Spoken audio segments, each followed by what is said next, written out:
You feel so fearless, standing strong. I read my lips, I prove you wrong. Reckless, really going ham. Gets the triple kill, looking for the quadra, gets it on the end. Ignar. Oh, he's real low. Oh, that's the summoner heal. It's a first blood. Kabi with the final shot. Triple kill comes in for Sven. Bounce through on the Cossacks. G2 cheers. Descending. What? Oh, No way! kidding me? Hellesang just stole the Baron!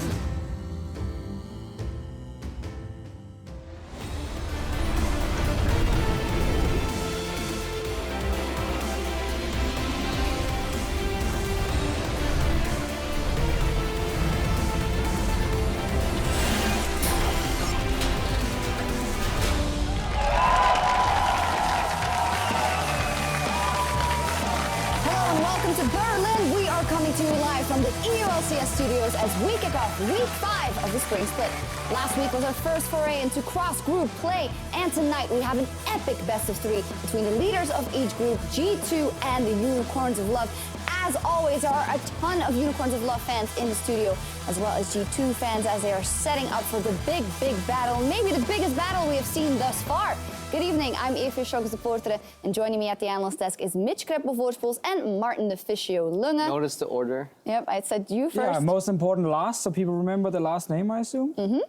I agree. It's totally not important what we think of you, it's important what we think of the teams, and that is why we're here. So let's take a look at how the groups look after 1 week of cross-group play. Still 2 clear leaders on top, and then Misfits and H2K securely in second. Yeah, we are the proud parents of the top 4 teams, or top 2 teams in each group, but everyone underneath, we're a little bit disappointed, honestly, especially with Rocket, right, Mitch? I mean, I'm not that disappointed in Rocket because I expected nothing, and that's almost exactly what I received.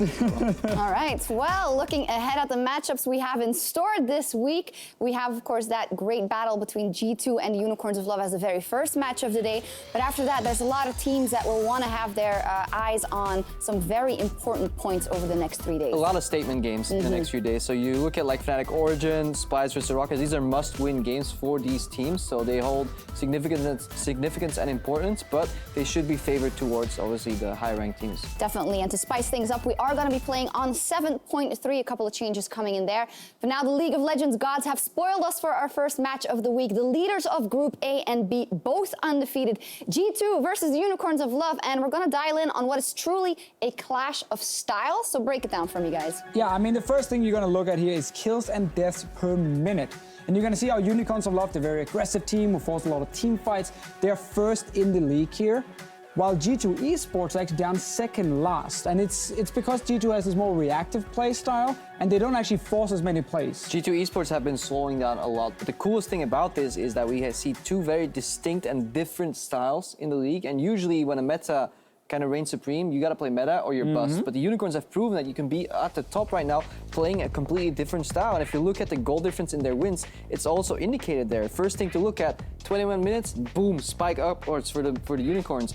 And then it stops all of a sudden because that's where the games end.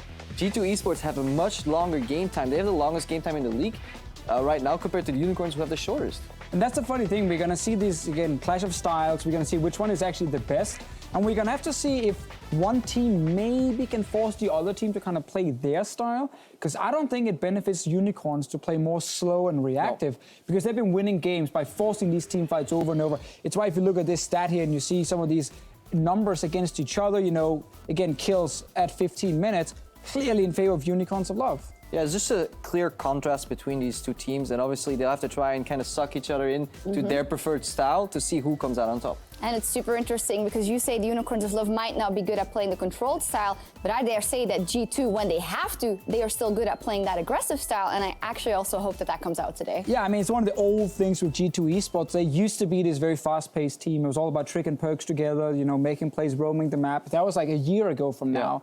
And then Sven and Mithy joined, and I felt already when they joined, they got more late game tools, and it became less about just snowballing early, and especially this split, we see that. Yeah, this split, the main reason also G2 has slowed down is because they have their eyes set on not only playoffs, but what happens next in the international field.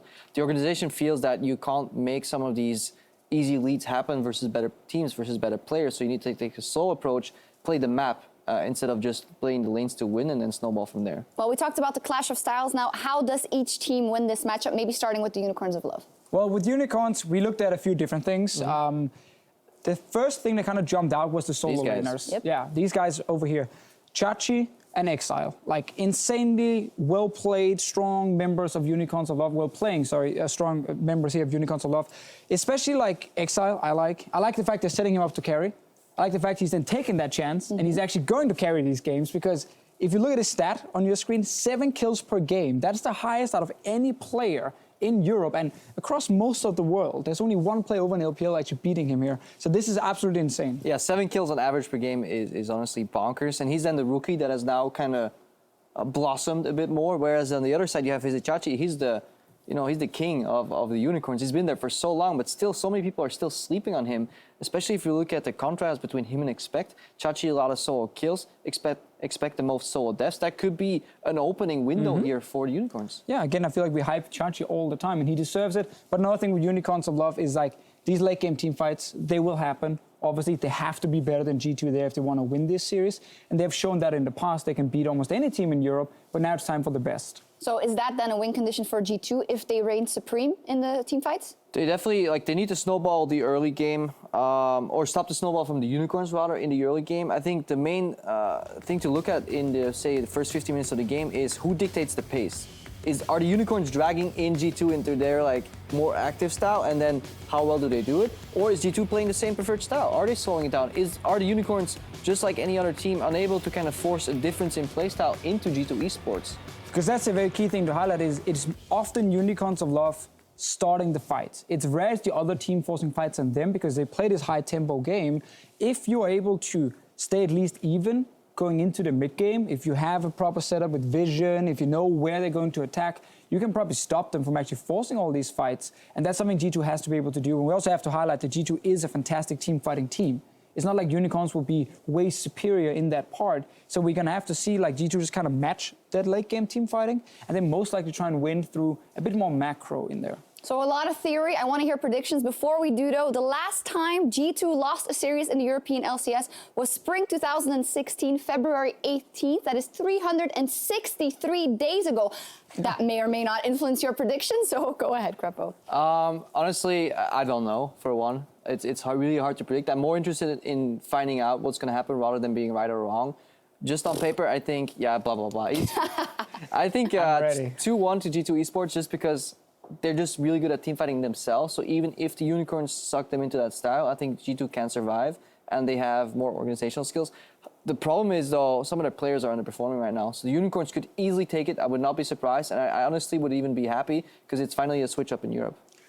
I'm saying 2-1 Unicorns of Love. And I base it on especially the new patch coming in here. I think Unicorns are very quick to kind of adapt and figure out what is actually strong and kind of surprise people in the pick and ban phase because of that. So that's going in their favor. And you highlighted some of the underperformed members of G2. I think Chachi is going to have a great day up in the top lane, and that's going to be a huge advantage for Unicorns. So 2-1 to them, but obviously close game. 3 games either way. I'm hyped for that. And the players are almost ready for picks and bans, so let's send it over to our casters.